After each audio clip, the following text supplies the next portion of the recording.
Welcome, everybody. I was blessed when Basha contacted me and asked me to introduce her and her topic.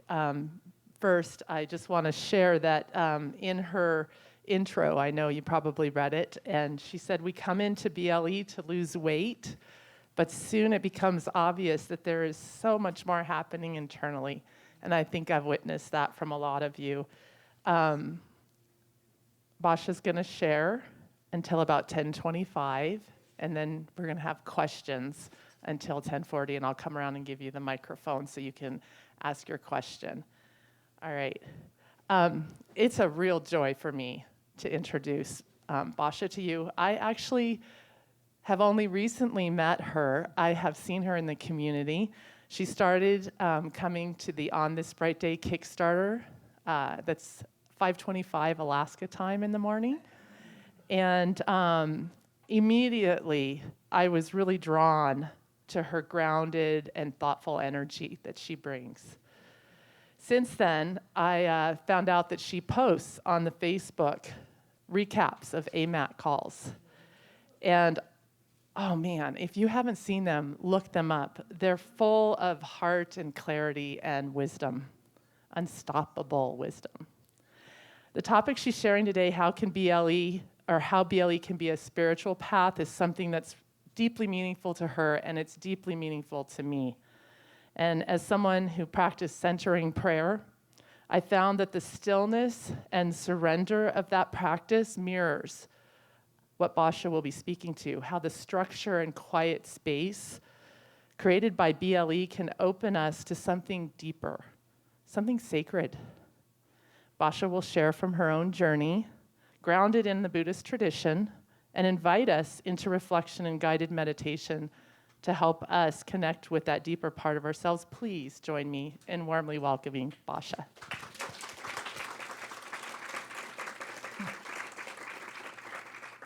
Thank you so much, Shelley. I was also drawn to Shelley and asked her to do this introduction for the same reasons. So I'm going to start actually with this slide of the heart, because when I got into BLE, I realized this is a heart group. This is a love. My husband said, "You're going to a love fest." And he was right. You know, the journey of the spiritual journey starts from the heart, and this movement or this program, I don't know what to call it really, is grounded in the heart. We listen to each other, we accept each other, and so I wanted to start my presentation with this picture of the heart. Yes, we're very practical, we weigh and measure our food, we're very precise and dialed in, but we move from love, which allows us to be open and dynamic. And BLE, what I love about BLE, and I wasn't going to start with this slide, but I wanted to say this, is the dynamic nature of this community and this practice that Susan Pierce Thompson listens and adjusts. And it's not the same program. When I joined 8 years ago, it is not the same program. Happy, thin, and free has been replaced by other values. You know, the parts thing came in, the parts work, but also just so many of us have moved on, have done this for so much time that we're contributing to what it means. We don't know what it means to live like this. We're finding out. It's very dynamic. And that's what I really love about Bright Line Eating. I realized I'm not entering a fixed thing and I have to conform and figure it out. Yes, there are rules, but also we are co-creating this, and that is really what is important to me. And it reminds me of this quote by Thich Nhat Hanh. It is possible that the next Buddha will not take the form of an individual. The next Buddha may take the form of a community practicing understanding and loving kindness, a community practicing mindful living. This may be the most important thing we can do for the survival of the earth. So if this ain't religion, I don't know what is. So we come to my topic, how is BLE a spiritual journey? And that makes me ask the question, what is a spiritual journey? And I'm sure you all have definitions from your experience, from your heart. So I just came up with a few, that it's a search for meaning and purpose and a connection to something larger than oneself. But I did not join BLE for those reasons. I said, I want to lose weight. And I never said, oh, this is going to be my spiritual practice. But it happened. So I joined to lose weight like so many of us. I lost the weight, over 30 pounds, and of course, because I feel I'm always like I don't belong, I thought, well, I didn't come from big numbers, so I really don't count. But really, it was so much more that I had to change. It was all in my mind. There was a mental weight I needed to lose. And this picture of this lonely girl on a swing sort of represents a mental state I was in and still can go in, where everybody else is playing, but I'm alone. And I'm, nobody cares about me. So this negative self-image was something I had to realize I had. Inside my mind, I was fat, awkward, and I didn't belong. So when I looked at photos of myself back in the day, yeah, I was a little chubby, but what I thought in my mind, I remember, was fat, awkward, didn't belong. So that was really the real weight, the mental weight that I had to lose by just doing this program and beginning to see that inside we connect our weight with self-denigration and shame. And I really learned a lot about it. And I remember once Susan saying that whenever she had achieved something, that something was always in the top, and that was she wanted to lose weight. And I realized, oh yeah, that's me too, It's always the top thing, and there's couldn't get past it. So it was mental weight that I needed to lose. So I was happy. This is a picture of me with my family in the 90s. And you can see this is my only before picture. It's a chubby me, but, I was happy. But really, this picture of me with my boogie board from last year, 78 years old, the oldest woman boogie boarding on the Atlantic Ocean. That was okay, that sort of represents, as we saw in the slides just previous to this, that kind of new lease on life where you're in your body and you're good with it, you're okay with it. So I realized just really soon that it's not about the weight, but it's about learning and it's about our mind. And for me, that really resonated with my life because I've always been a seeker, spiritual seeker. When I was 10 years old, I asked my atheist father I'm Jewish, I don't know anything about being Jewish, can I learn Hebrew? And he said, well, that's okay, just don't make me do it. Because he knew I was a kind of a fanatic thinker. So I did, and I learned Hebrew, and I wasn't bar mitzvahed because as a girl in those days, you were not allowed to be bar mitzvahed. I'll talk about that a little bit later. But I was confirmed, I belonged, and I did that. And then I went on to university, and I have this lovely picture of the library of the University of Chicago. And doesn't it look like a church? It is so much reverence for learning. And I had that. I had reverence for learning, and that's kind of been my spiritual path all along. The mind, learning more about the mind. I studied psychology, and that was also learning about the mind, learning about who am I in this world. So a little bit about this study of the mind, a little bit about my journey, which is a little unorthodox. After I got my master's and I was a teacher in Chicago, I dropped out. And I went to California to find myself. And I joined the the group here, you see this group that's sitting around this man who is, he was an ex-Marine, assistant to Hayakawa at Stanford University, and then he read some books and studied something, and he started to teach people, and we all used to get together, like 1,000 people, oming together in a room.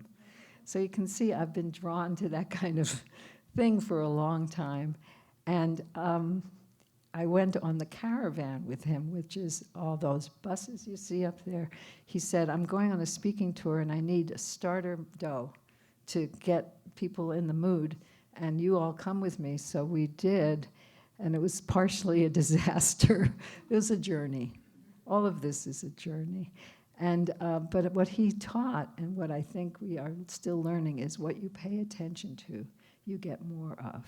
And we've learned in BLE that if you move your mind away from what you don't want, or from what the food thoughts are, you can move your mind. And this is key. This is key to the spiritual journey, and this is key to BLE.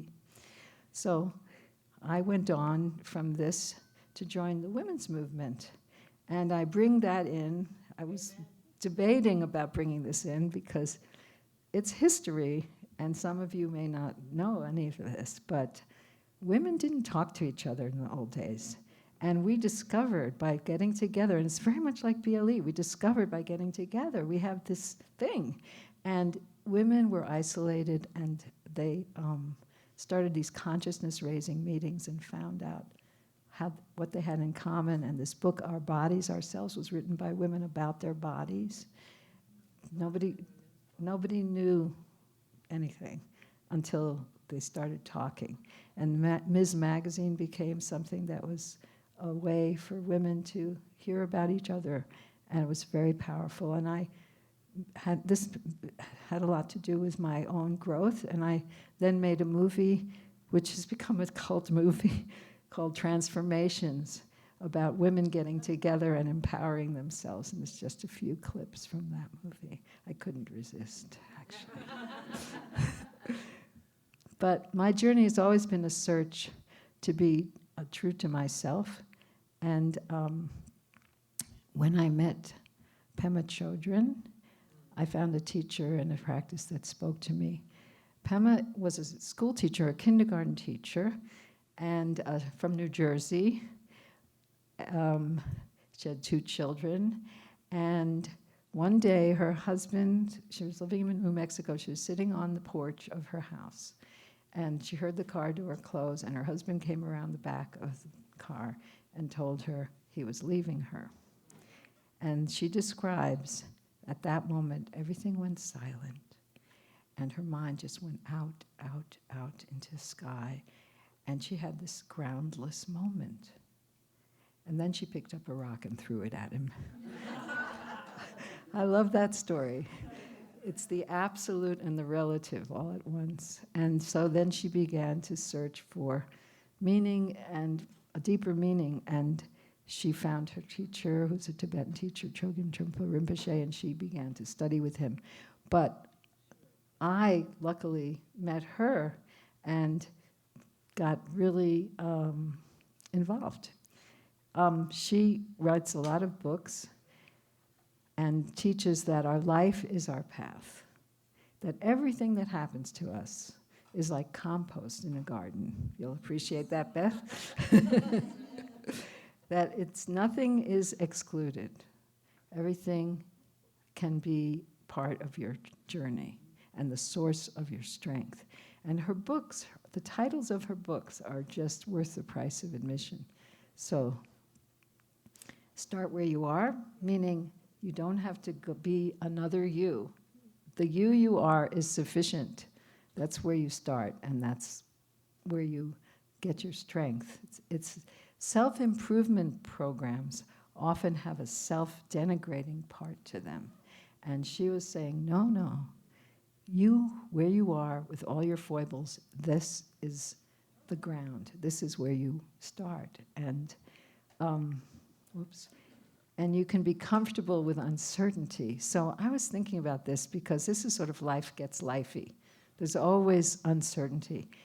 And for us to be comfortable with it doesn't mean numb out. It means feel them, be there, but we have a technique through meditation to work with the thoughts that come up when life gets lifey.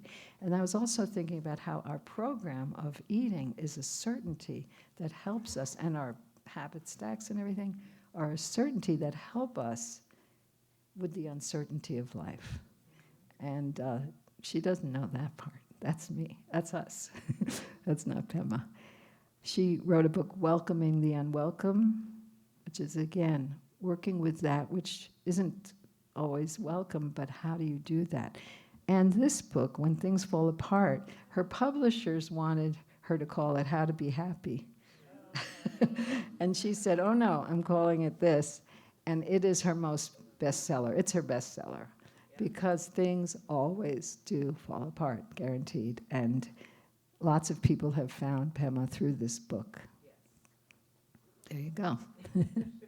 So after meeting her, I started to meditate in earnest, first on weekend retreats, and then for longer periods, for 2 weeks and 4 weeks. I did some 10-day solo retreats, which were very scary because I'd go into my cabin and I'd look around and I was going to be alone by myself for 10 days. I ran. I went, oh, I forgot something at home. I need to go back. For instance, I had a little bowl for my incense. I had a whole little thing that you put together, have a little ritual spot. And I had forgotten the sand for the bowl. I went, oh yeah, I have to go home, get the sand. I can't be here. And, it was just my fear of being alone. And then a little voice said, well, maybe you could go outside and find some dirt. So, yeah, I slowly learned that the fear of being alone with myself, this shakiness, was really part of the path, and a very important part of the path.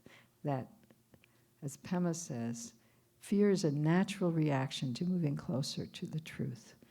And we have to make friends with our fear before we can get past it and become comfortable with the process of life.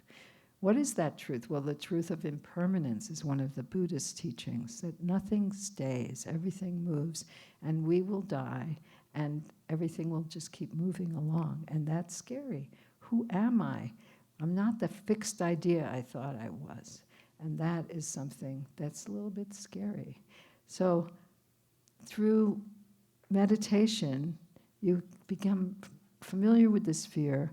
But I also want to say, because somebody wrote to me about this, it's not about going into trauma. It's only about going to the discomfort of something's not, a little bit of anxiety is okay. Trauma is not. So if you get there and you're sitting, take a walk, do something else, right? It's not about trauma. And the process of this is just like with BLE.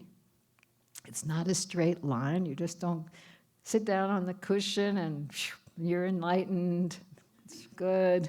No, it's a lot of falling down and getting up, falling down and getting up. Just like somebody said yesterday, and I already had this slide, I didn't put it in because she said it. Like a child learning to walk, we fall down and we get up, we fall down and we get up. And that is true for this path, the spiritual path. We notice things that are overwhelming, we fall down, and then we get up. Like a wave hits us, we fall down, and then we get up again. And eventually those waves seem to get smaller as we do this. And I think we've experienced this in BLE as well. The fact that Susan calls it research is pointing to that journey aspect of our path. So, how does this all work? The kitchen is closed. We've written down our food. We've eaten what we wrote down. So now what? The food chatter dies down. The debate dies down. And here we are. This happens eventually. Although I have to say, I still have food thoughts, still have food chatter. But it's died down and I'm noticing it. So now what do we do? What do we do with all this time and empty space? And this is really very important in our path. And this is really where the two things come together.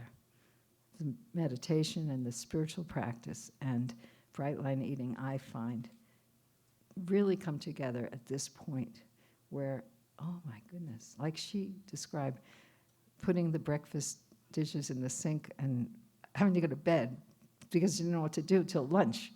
I relate to that in the beginning. Now I have just like, oh, what am I? And of course you can fill it with other addictive things, and I did. First it was shopping, then it was TV, but eventually, that gets old. Well, the thing I did was watch vlogs and videos and modules, and every time I wanted to eat, I would go to watch a vlog and kind of thought, oh, you're addicted to this, and that's okay, replacing the very destructive habit with this one, and it was very informative as well. But eventually, after you've seen enough videos and filled your time with that, there comes a moment.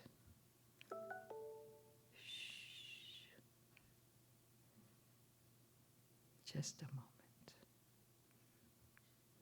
You just have to make friends with the open space.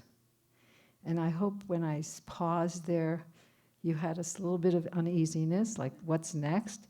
I intended that, so you could feel that kind of the uneasiness of the present moment. It's just open, and we don't really know what's next. And I chose this slide a long time ago, and he told me this wouldn't happen. I chose this slide a long time ago, and then when I talked to Joanne, she told me that her practice is sinking down into the bottom of the sea. And I went, oh my God, I have that slide, the practice of meditation. So making friends with open space is a very pivotal moment, a time when we often break our lines. We go back to do what we know how to do, gain weight, lose it again. That's what we know how to do. I'm really good at it, right? So that's happened to, I'm sure, all of us. And to pause and to stay with that open space is very challenging, and it's why maintenance is I think the hardest thing. So what happens often when we have that open space is we fill it first, maybe not with food anymore, but with some monotonous habitual things that are familiar. For instance, family feuds. You go to something and you all want to talk about cousin so-and-so who's such a pain in the neck. And, you fill the space with that. It doesn't feel good, but it's habitual. We do it. Or gossiping at work is another thing, filling the space rather than allowing for something else to open up. Or complaining. You just begin to notice you're doing that. And this picture is a sort of the monotony of those habitual patterns versus the aliveness of a new moment. And I remember the quote, we eat sort of black and white so our lives can be in technicolor. So here we are, and we stop the habits, and we begin to get familiar with something else. And that something involves open, empty space. So I'm going to just invite you to take a moment in the middle of this talk. It's not over, but to take a moment. Here we are, sinking into the deep, deep sea. And we're going to have that famous pause moment. Taking a deep breath in and out. And another deep breath in and out.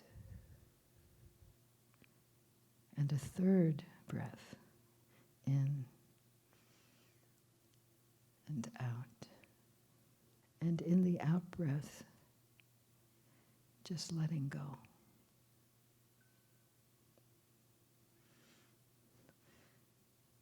Thank you. So we'll be doing a little more of that in a little while. But I want to say that when we meditate, one of the biggest things, mistakes people make, and they tell me I'm a bad meditator, I don't know how to meditate, is that they're thinking, and they think that's wrong. But the first thing that you notice when you meditate is what I call waterfall mind.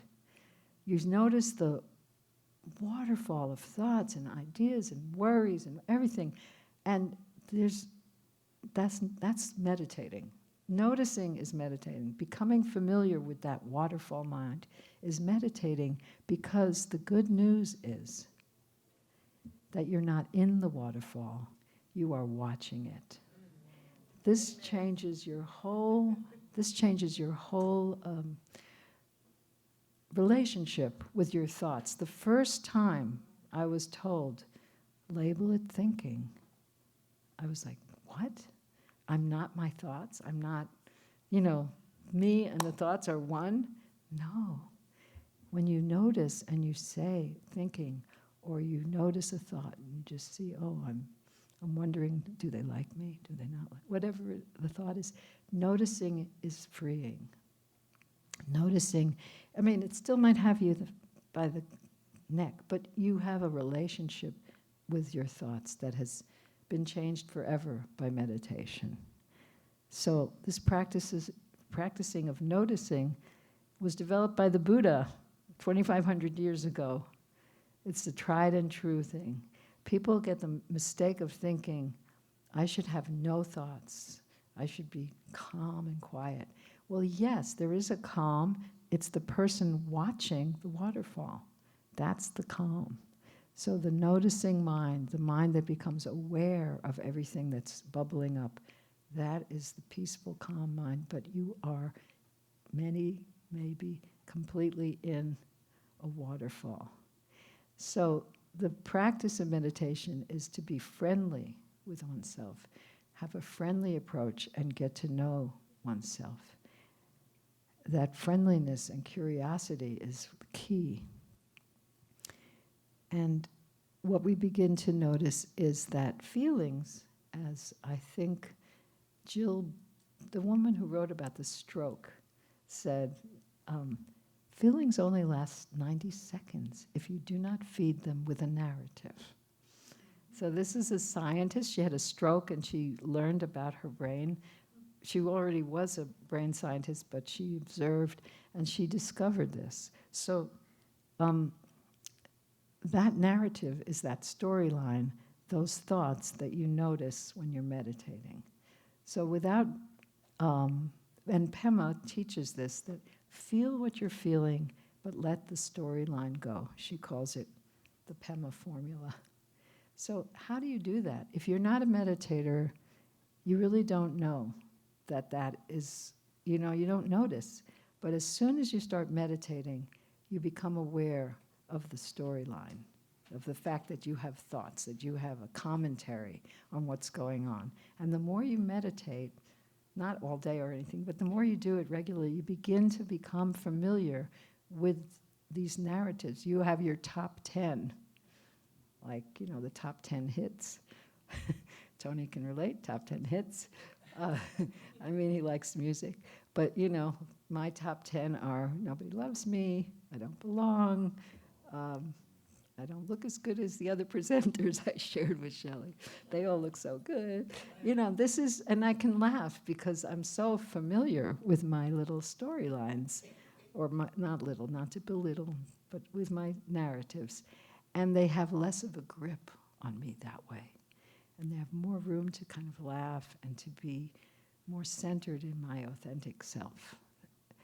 So the important thing is friendliness, not judgmental. When you notice, you're not judgmental.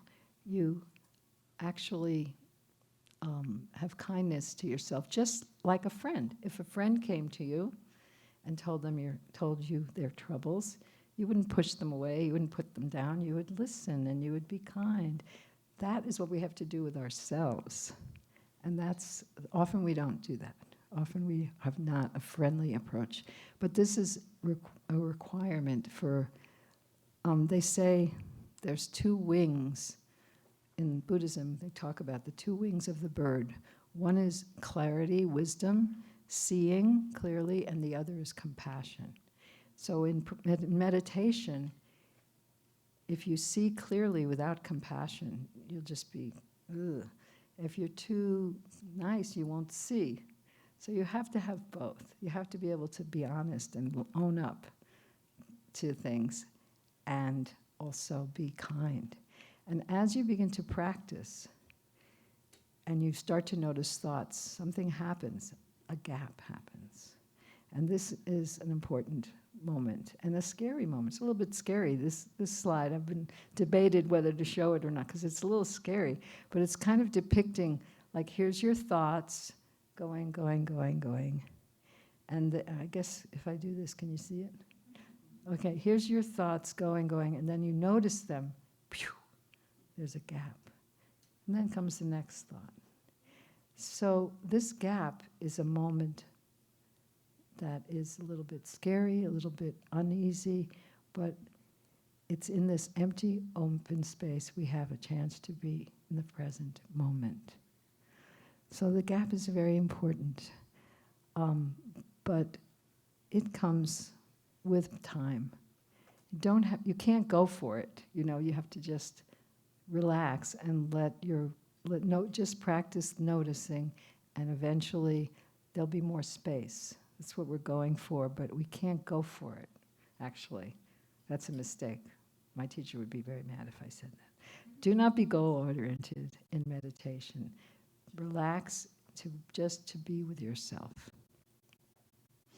So the Buddha taught the middle way, which is stay in the middle of your feelings. Don't go to extremes. Now, Joanne mentioned this, that the addict always goes to extremes. And I thought, and then we had this discussion actually in one of our Kickstarter things.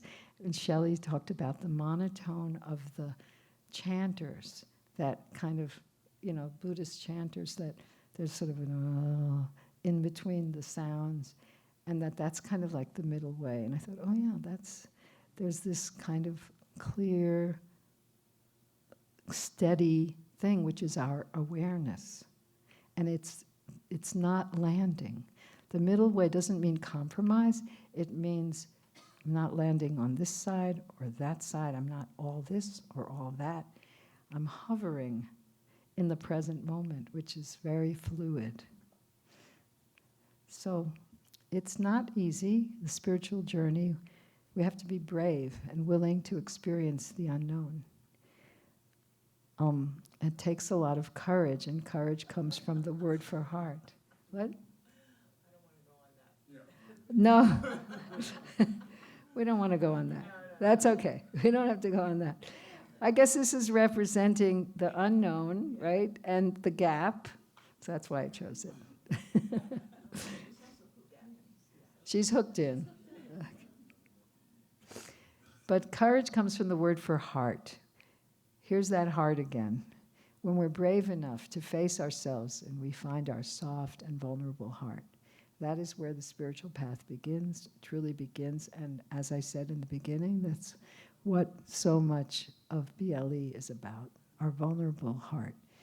We get together, we get honest about our food addiction and sharing that with others, and this helps us be honest and makes us vulnerable. I want to share that, I started to lose weight. That was my goal. It took me a long time to face the fact that I was actually a food addict. It took way longer. I was already, on maintenance. Then I started to remember. So when Susan said clean out your cupboards, to begin, I had to take out the hidden NMF that was in the glove box just in case, or in the pantry just in case. And then I was remembering very recently and telling my husband, that because he didn't understand. He doesn't understand. I said, yes, I am a food addict. I used to go to the grocery store and get NMF and eat it on the way home, and you never knew because I cleaned up the crumbs before I came in the house. It took me a long time to face this part of me, and I'm so grateful for it, though, because it brings the vulnerability and the honesty to the fore, and there's no bullshitting about it anymore. And that's why we need this loving community to hold us. So I was asked to talk about the science, so here we go. It's not my strong suit, as you can probably tell. But scientific studies have shown that meditation changes the structure of the brain, that foldings and gray matter, and people who are brain scientists know what this means, change with meditation. They've studied it, and so intelligence and brain function, focus and mood, stress reduction and cognition are improved. Or in simple words, which I know,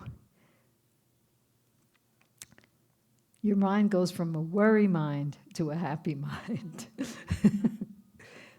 So meditation unifies the body, mind, and spirit. The body, when you're checking into your body, you're feeling the breath, you're feeling yourself sitting, that's the body part. The mind is when you're noticing thoughts. And what's the spirit part? Well, you know that the word for breath and the word for spirit are completely linked. We respire, we're inspired, eventually we expire, and there's probably a few more.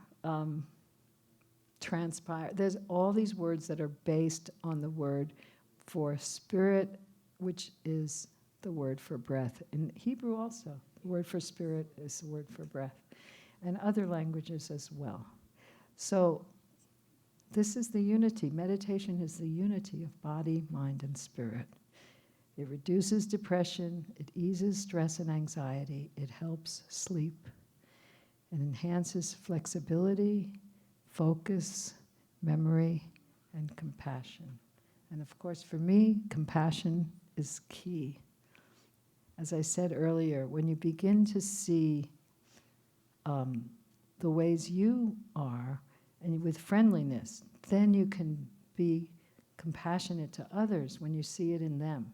If you're judgmental of your own thoughts and feelings and ways, then you will probably be judgmental of others. So I heard Joanne again say about parts work, that you have to be friends with your parts. If you're not friends, you won't be able to reach out to others. So it's very similar in that way. So I would say that meditation is a way to rest in the space where nothing is happening, to see your thoughts as bubbles in a stream, to begin to strengthen your awareness by noticing. And noticing, I call meditation the path of noticing. And I've coined this phrase, and when I was teaching once at a retreat, they all made doilies with this, like we have, bright days are the best. Seeing is freeing. They loved that. So seeing is freeing. Seeing their thoughts, seeing what you do with your mind is freeing. And that's actually all you have to do. It doesn't work to push it away. It doesn't work to resist. That only makes it stronger. But seeing it with loving kindness, it begins to shrink and dissipate. It's quite amazing. It's quite miraculous. So that's the path of meditation. When we become familiar with it, emptiness becomes creative space. And you all have experienced, getting very creative in those empty moments between meals, not eating, so what do I do? And when I stop the addictive things, creative things happen. But if you include meditation in your practice, and just 10 minutes a day is all you need, you'll begin to make friends with that empty space. And we say in meditation that your mind is like the sky. So imagine the sky, which goes on and on and on. And thoughts are like the clouds passing through. So when you have thoughts, you can notice them and come back to the sky-like nature of your mind. Sometimes those clouds are thunder clouds, and you're completely covered in emotional turmoil. 1 minute of noticing that connects you back to that sky that is above. Like when we go on an airplane, We go above the clouds, there's the blue sky, there's the sun. This is a very traditional analogy of our minds. Our minds are like the sky, and the thoughts and emotions are like the clouds. So I'm going to invite you in the last, what's the time? I'm sorry. Yeah, we have got time. So we're going to do a little meditation because Joanne told me to make sure you have the experience. I do anything she says. So here we are, back under the sea. So I'm going to invite you all to take a seat, put your feet flat on the floor. Feel yourself grounded. I'll give you a minute to get there.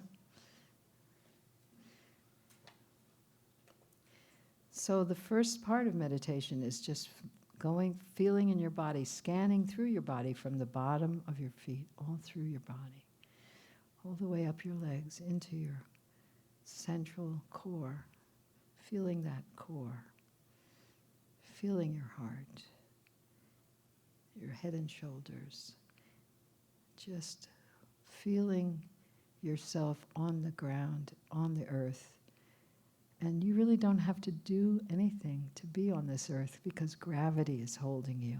So you can relax. Let gravity hold you. And you begin to notice your body breathing. And as you inhale, you can feel your heart. And really you're joining that spacious sky-like quality above your head with the grounded quality in your body, joining, we say, heaven and earth in your heart.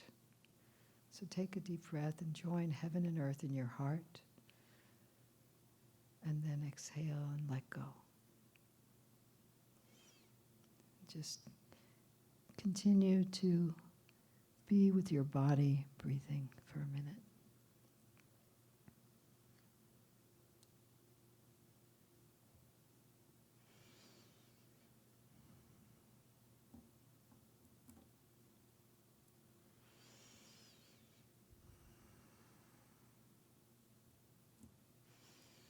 And every time you exhale, you can just have this letting go of the project of meditating, letting go of the idea of who you are, letting go of your breath into space. And every time you inhale, you can feel your body, feel your aliveness, feel your heart.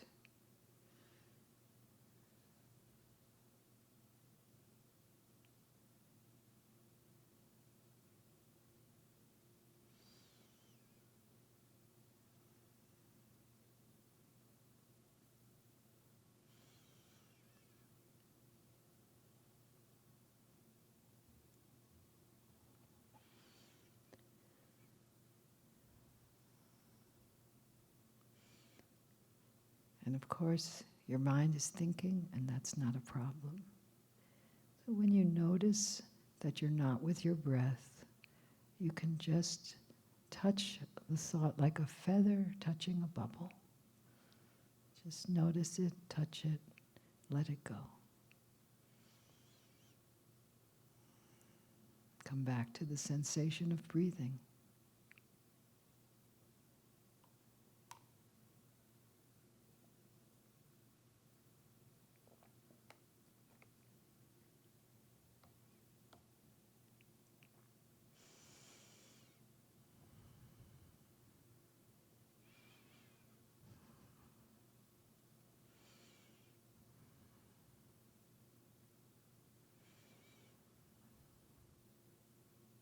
And when those thoughts get really strong, you can actually say gently to yourself, thinking, and let them go.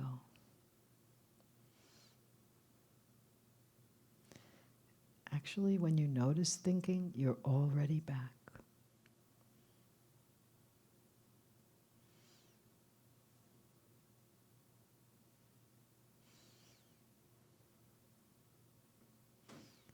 Sometimes we use the analogy of the ocean and the waves. Like your thoughts are like waves on the water, but they belong to the water. They're not separate. They're not other. They're just the turbulence from the wind of your emotions making waves, but they can sink right back into the ocean. And you can sink right back into your body, breathing.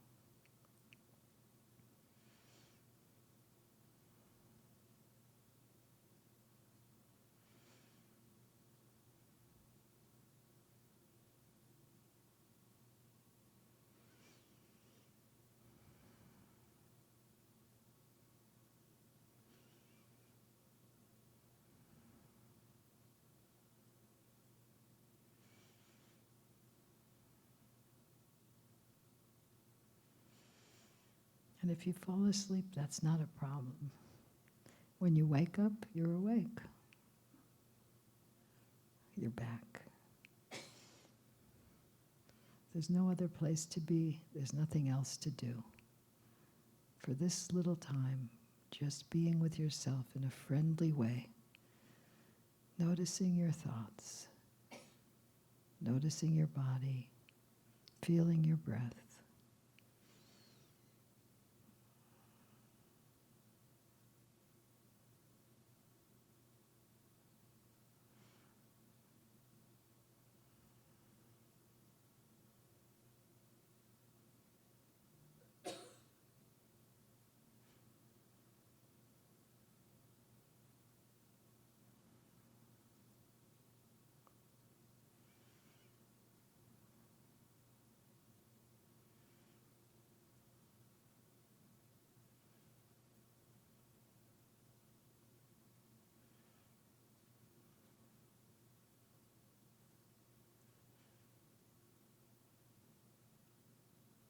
It's very relaxing to feel the breath. It's like the waves lapping the shore, coming in and going out. There's an element of relaxation here. Sometimes you feel it, sometimes the turbulence of your mind obscures it. But it's all included. It's all included in that vast ocean and that sky-like nature of mind. Nothing is excluded. It's all good.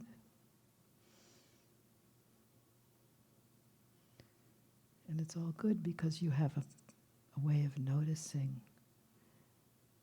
You have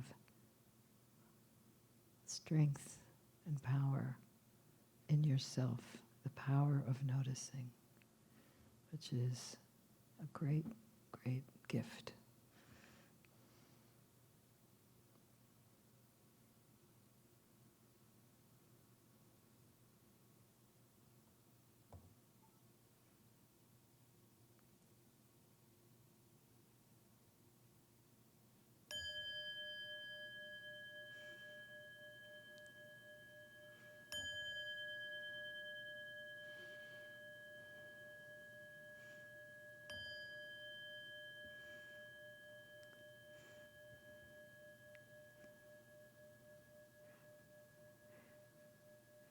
The gong is a really powerful tool to let your mind go out, following the sound. Let's just do it again.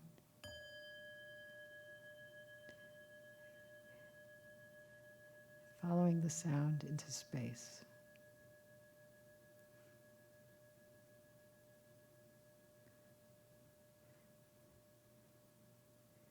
Because I can't tell you to go to open space. There's no way to do that.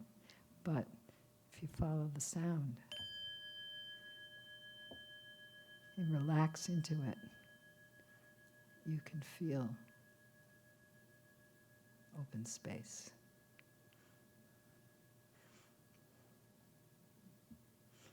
So your journey never ends. Your destination is the open road with bright lines. So it's time for questions and comments.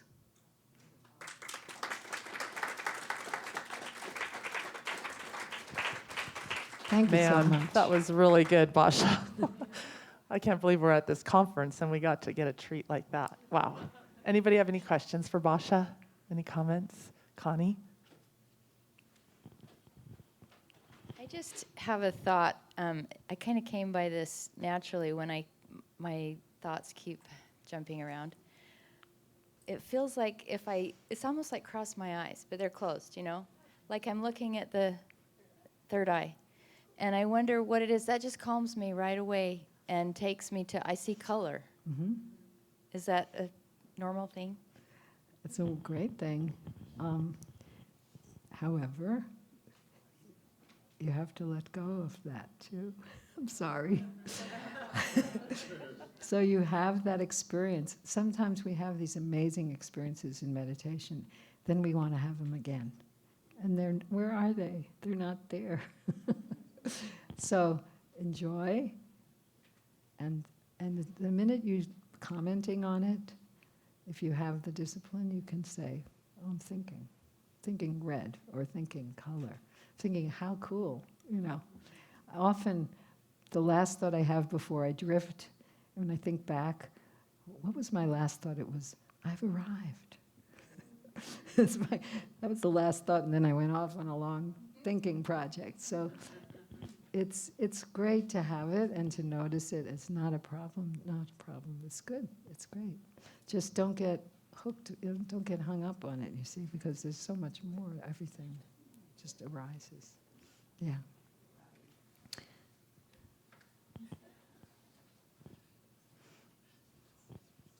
Tony?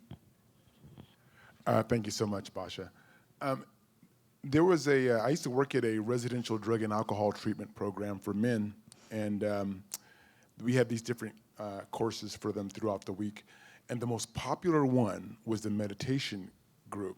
And these are a lot of guys who just got out of the penitentiary, you know, drug and alcohol, and that hard. And they loved this class because they called it, it was the meditation group, they called it the sleep group, you know? So they get their pillows. And the staff would go too. We would always go too, you know? But I didn't know a lot about meditation. So I'm slowly learning. Now, I did do a 20-something years ago, I had problems with sleeping with, what do you call it? Where I couldn't go to sleep. And insomnia. And I went through a course and I learned how to relax. But I didn't know that was meditation. You know, I used to listen to a cassette tape and I didn't know until I came to Bright Light Eating, go, oh, I've been meditating for all these years, I didn't even know. But the thing that, but it's so awesome to have people like yourself who have so much experience. And you mentioned about the mental weight. And, you know, for myself, I lost 140 to 150 pounds. This is a saying that a woman in one of our groups says. I lost 140 to 150 pounds of adipose tissue, and but most importantly, 1,000 pounds of bullshit. You know, and but I did have a question. So you're the movie you made. Where can we get a? How do we see that? That's what I want to see that. Okay. Oh, it's called Transformations, and I think you can find it, but there's different ways. I don't know if it's on YouTube, but I should put it anyway. That would be nice. It's only 10 minutes long. I made it in 1976, and it got a revival, and I was asked to come to New York and introduce it. It's very popular around Halloween because they think it's about witches.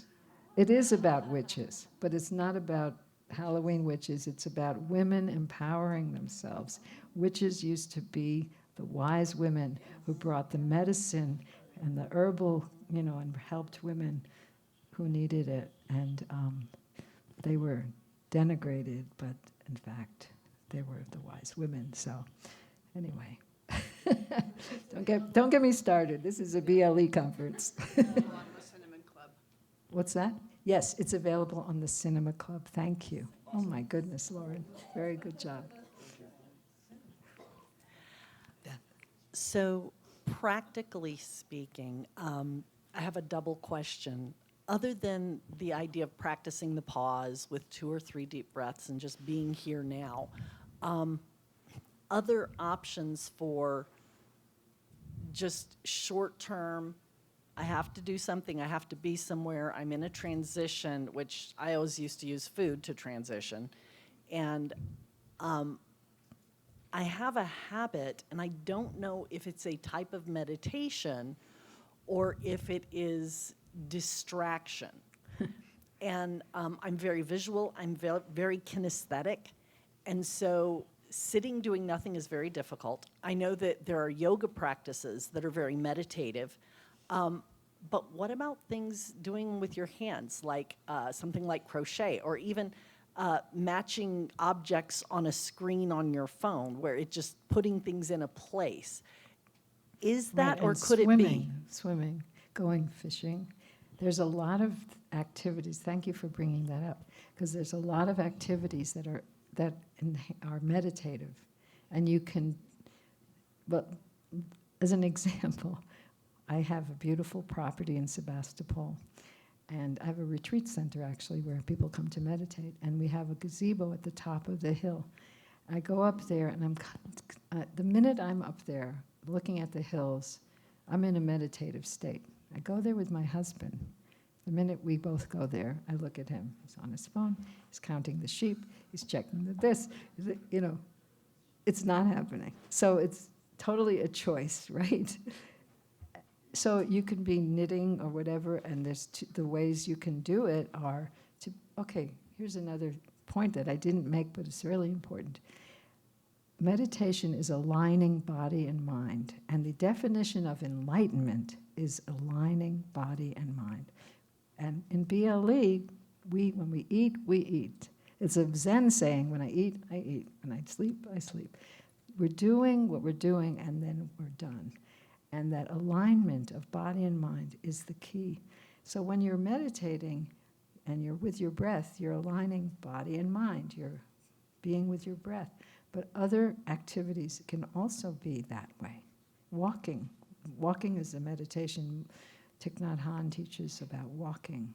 Just being with your body, walking. Being with your mind and body when you walk, when you breathe, when you knit, when you quilt, whatever. Yes. Yeah, thank you. But you still have to notice your thoughts. That's part of it, right? Basha, I have a question. So I was kind of getting the impression, you can correct me if I'm wrong, of when we come to meditate, it's kind of like we don't have an agenda. Right. I have a couple questions about that. Is being in the present moment an agenda? No. Except if you have an idea of what that is. Okay? If you have an idea of what it's going to be like, that's an agenda. So it's allowing, the word allowing that we use, and surrendering that we use in BLE and in programs like 12-step is very important. We're not controlling it, we're not forcing it, we're allowing whatever to arise, and we're welcoming it. Meditation is called the cradle of loving kindness. The cradle of loving kindness. I have so much to teach and I couldn't fit it all in. The cradle of loving kindness. So whatever arises is fresh, the essence of realization. It's the present moment. So these techniques are to help you in the present moment, but what is the present moment? Could be anything, right? Could be turbulent, could be fraught with worry, it could be sad, it could be, anything. So you can have an idea of what it is. So you understand? Yes. Yeah. So I would love your advice. So what I'm noticing is, how do I balance meditation with parts work, which is kind of a form of meditation, but it does maybe have more of an agenda. I am sitting more with and trying to understand the source of those thoughts. Yeah. And sometimes I feel like there are times in my program where I feel like I have had a trailhead with a part, and so I feel like that dialoguing with a part and understanding so that I can unburden takes time. But then I'm like, well, then am I not meditating? Because I have a certain set time that's set aside. And so do I need to try to do both of those things? Yes. I think they do inform each other, for sure. But when you're I would just do that time with no agenda, with no program, just the breath, being here for a few minutes or 5 minutes or whatever you can do. And then the parts work also is very, very valuable. And if the parts work comes in while you're meditating, you can just be friendly. Hi. Hi, there you are. There you are. And come back to the breath. Come back to the breath. Is there a Okay, hand- it hand is, up? I'm sorry we've been asked How to. about this gentleman? Well, so what I was going to invite is, Basha, you will be around. Yeah. So maybe you can stop Basha and ask her if you had any questions or comments. They're just trying to make sure that the schedule stays on track. So thank you so much for Thank you, coming, Shelley. everyone.